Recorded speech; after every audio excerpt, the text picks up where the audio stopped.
Thanks for leaving, Olivia said with a sneer as she glanced at me. I just stared back silently. We're trying to save money on wages. We don't want someone who takes advantage of overtime pay in our company, Jerry added, looking satisfied. A week later, I kept receiving calls from the company. Hello. I answered. The president asked, Who are you? I chuckled at his question. I'm Nickel Wallace. I'm 57 years old, and I've worked here for 35 years since I graduated from college. Our company provides administrative support, handles social insurance, and tax filings for our clients, especially for busy company presidents who focus on sales and lack time for paperwork. I work in the tax department.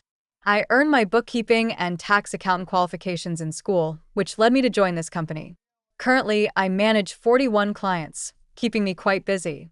Even though a part-timer helps with accounting entries, it's still a lot to handle. But I can't show any weakness. Our clients are long-term relationships, many of whom have faced tough times. Seeing them persevere motivates me to keep going. So here I am again today in front of my computer. Lately, I've been having a hard time. Jerry and Olivia have been bothering me a lot. Jerry, who's 6 years younger than me, is now the head of our tax department. He used to be just a regular colleague, but ever since he got promoted 5 months ago, his attitude completely changed. He used to speak politely, but now he's always sarcastic or complaining. Nickel, what are you doing? You've got some nerve slacking off during work hours, he'd say, glaring at me while I was researching tax-saving strategies for our clients. When I tried to argue back, Jerry stayed calm and said, Just check the manual for that. Don't do anything unnecessary. And if you end up working overtime, don't expect to get paid for it. I overheard Olivia, Jerry's assistant, saying, Nickel, you should work more efficiently. At this rate, you'll never finish. She laughed mockingly, adding, That's probably why you're still just a regular employee. I was actually the first one offered the promotion to head the department, but I turned it down. Being the head would mean more time managing and less time working directly with clients. Since it was an internal offer, Jerry and Olivia didn't know about it. I'll make sure to keep up with my regular duties, I managed to say. Despite everything, Jerry and Olivia kept harassing me.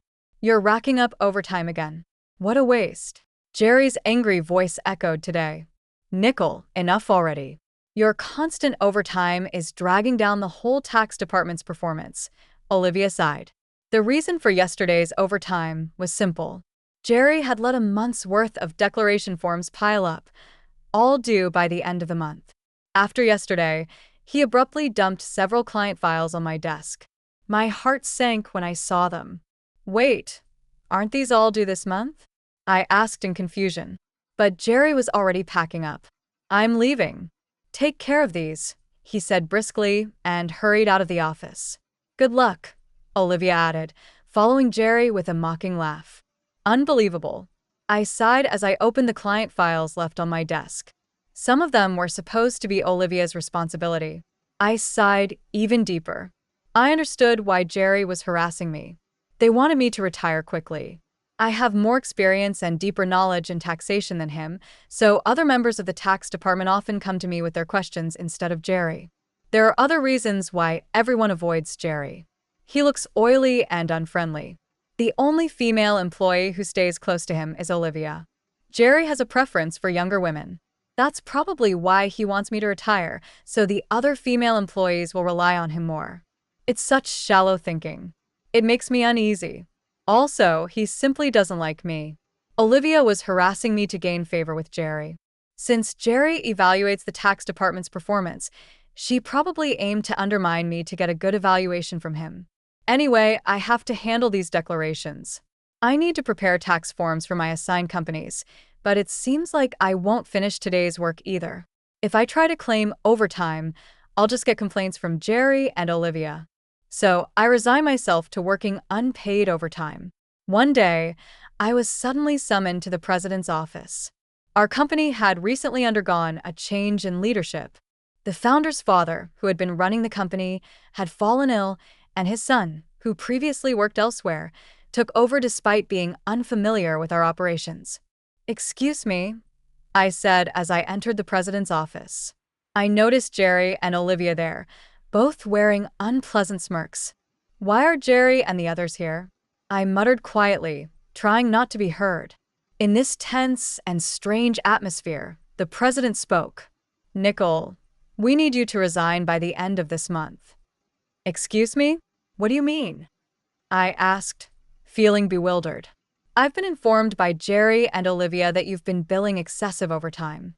While other members of the tax department have around 16 hours of overtime per month, you've logged over 83 hours. Doesn't that strike you as odd? Jerry and Olivia haven't logged any overtime this month. Quite impressive, don't you think? The president looked at me sternly. The reason my overtime was so high this month was because I was covering Jerry and Olivia's workload. I wanted to explain that, but blaming Jerry could make it seem like I couldn't manage my time. So I stuck to the facts. I haven't overbilled for overtime. It's because I couldn't finish my work within regular hours, I clarified. The president sighed deeply. I'm skeptical, but without evidence, I won't pursue it further. However, we can't continue to employ someone who works at that pace, so I need you to resign. The president seemed resolute, asking me to leave the company where I had dedicated my entire 35-year career. I felt worn out too. No matter how much extra work I took on, it never seemed to be acknowledged.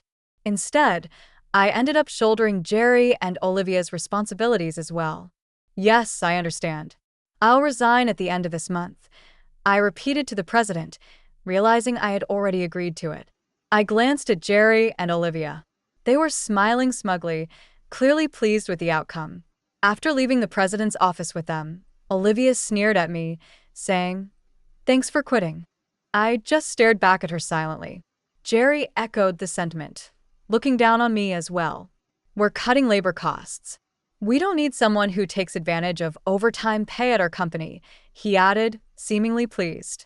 As I watched them chat cheerfully, I began preparing handover documents for all my clients. It was important to ensure a smooth transition, so I made sure to personally say goodbye to those I was handing over to. I also tried to schedule a meeting with the president to bid farewell in person. For those I couldn't meet, I sent letters informing them of my successor. A week after resigning, I finally had a moment to relax at home. I had been swamped with handover tasks right up to my last day, and even before that, my workload had been heavy. A bit of relaxation seemed well-deserved. Just as I was thinking this, my phone rang. When I saw the call was from the company, I hesitated. I had already taken care of the social. I ignored the first few calls, assuming they were about insurance procedures. But they persisted, even calling from Jerry and Olivia's personal phones.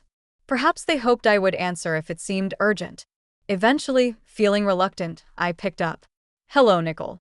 It's chaotic here," the president said urgently. "Who exactly are you?" I chuckled bitterly. "Who am I now?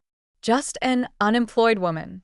I've resigned from the company, so that's all I am at the moment." The president continued urgently. "Since you left, we've had 55 calls to halt transactions with the company. Please come back immediately." With that, he abruptly hung up. He sounded genuinely panicked. It seemed I had no choice but to return. Reluctantly, I got up and headed back to the company. As soon as I arrived, Jerry and Olivia were waiting for me. Their faces were pale, and they had dark circles under their eyes. "What's going on with both of you?" I asked, surprised by their sudden change in appearance.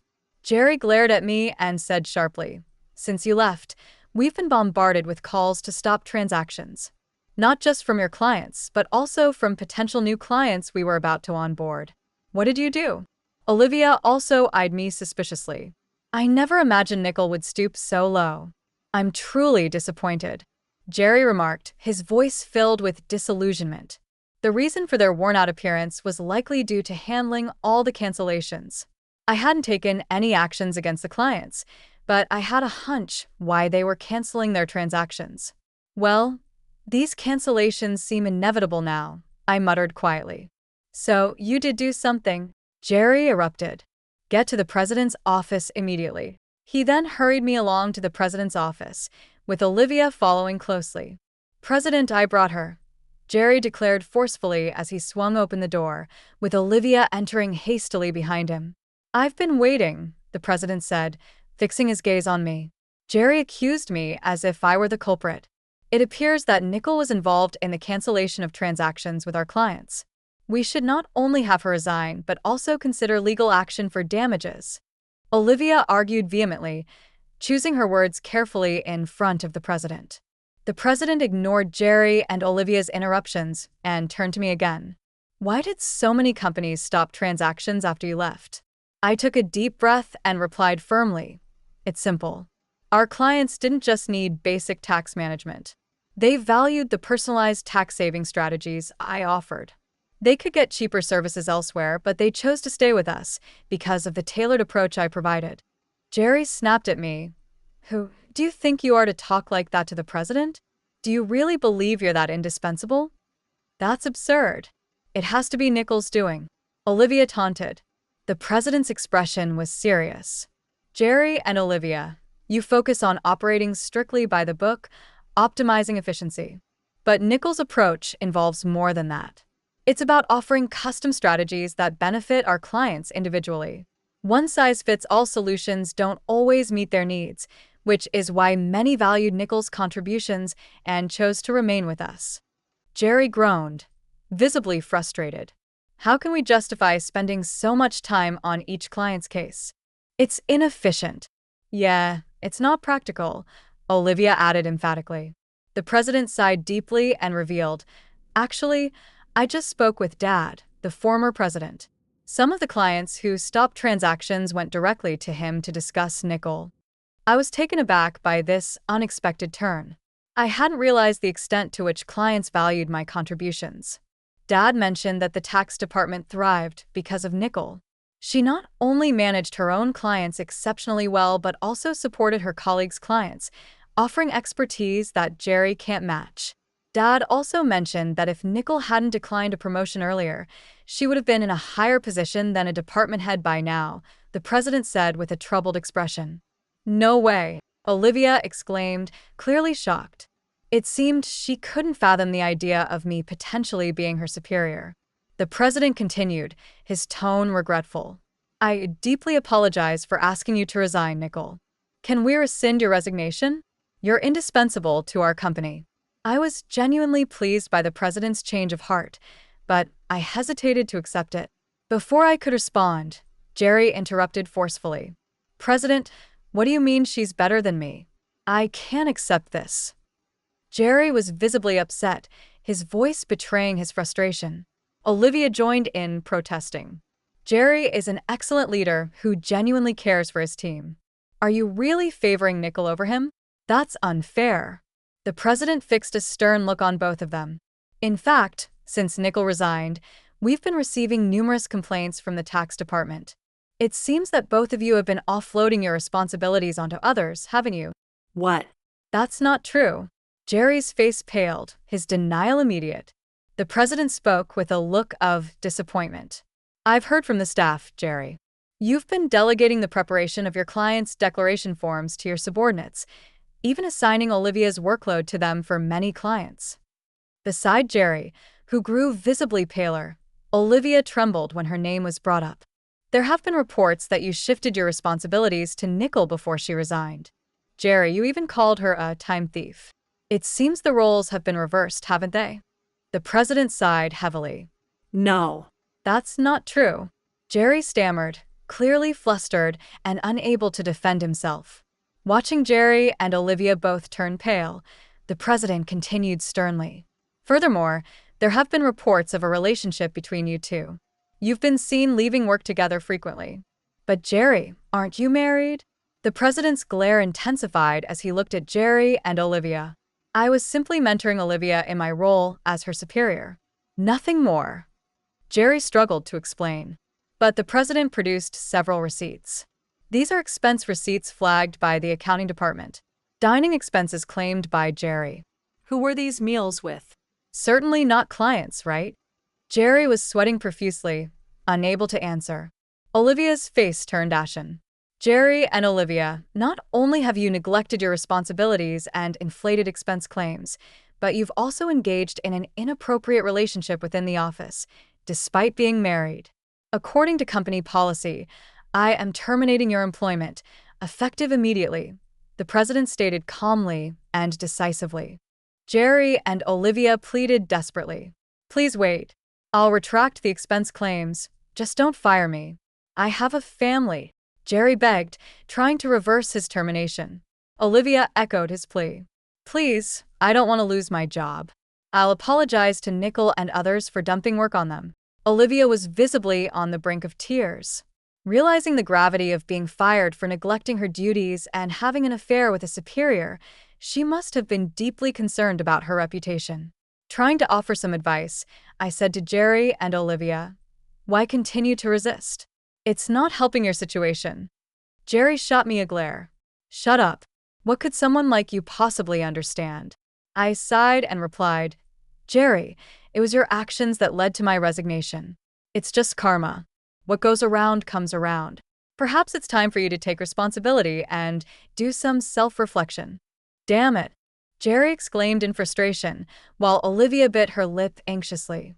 I haven't disclosed everything yet, but there's more to Jerry and Olivia's misconduct. Should I share more details? I asked the president with a wry smile. The stories of Jerry and Olivia's behavior were widely known in the tax department, and their reputations had preceded them. "No, please don't, Nickel. Please stop," they both pleaded urgently, trying to halt me. Giving them a firm ultimatum, I said, "Misdeeds have a way of surfacing eventually.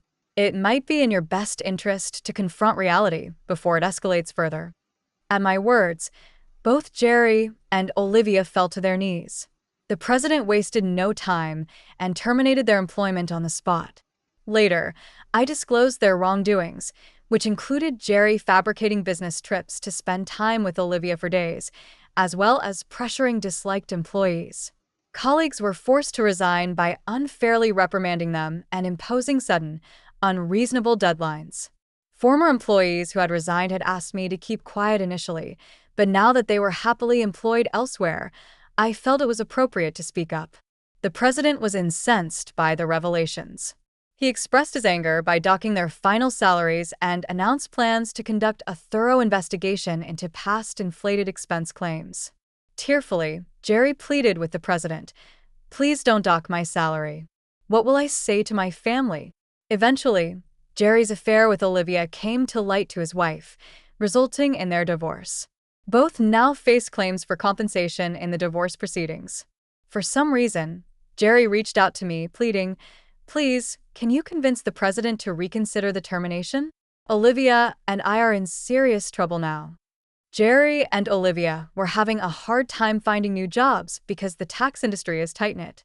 If you mess up, everyone hears about it, and that makes it tough to get hired elsewhere. They really needed money for their divorce settlement and living expenses, so they were doing manual labor on construction sites now. It was a big change from their usual office work. Olivia called me crying often, saying, "Nickel, please help. I just wanted a raise and a better life," she would say tearfully. But I couldn't bring myself to help. I still vividly remembered the stress and problems they caused me. I would say to Olivia, "You made your choices. Now you have to deal with them." I explained, "You can't expect sympathy when you never showed any to others." "But it's so tough," Olivia would cry. "I never thought it would turn out like this." "Actions have consequences," I replied. "You and Jerry brought this upon yourselves. You can't undo it now. You have to face the consequences of your actions." Olivia's despairing cries were the consequences of her own decisions. It was a tough lesson, but one she needed to learn. Meanwhile, I found solace in my new routine. Working at my friend's tax office was fulfilling. I enjoyed the work and the positive environment, unlike the toxic atmosphere Jerry and Olivia had created. The president's requests for my return became more frequent. "Please come back, Nickel. We really need you," he would urge. Each time, I would politely decline, saying, "I'm sorry, but I've moved on." I appreciate the offer, though. Every day, starting my own office seemed like a clear goal. In my own space, I could make the rules, no more unfair treatment or office politics. My focus would be beyond just giving my clients the best service.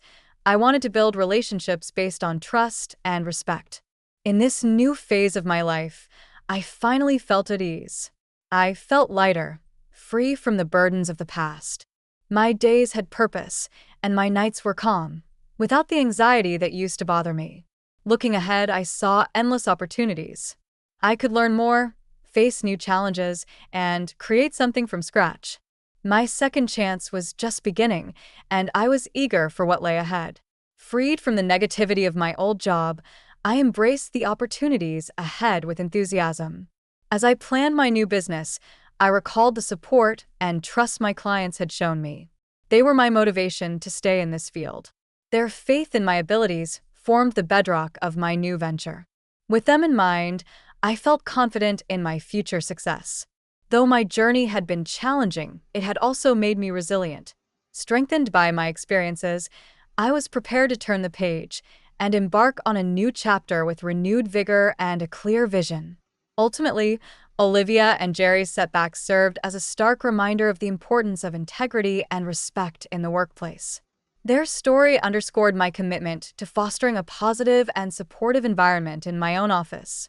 Moving forward, I carried the knowledge that I could overcome any obstacle. My determination and resilience had brought me this far and would continue to guide me in the future. My second chance wasn't just a continuation of the past, it was a fresh start, filled with promise and potential.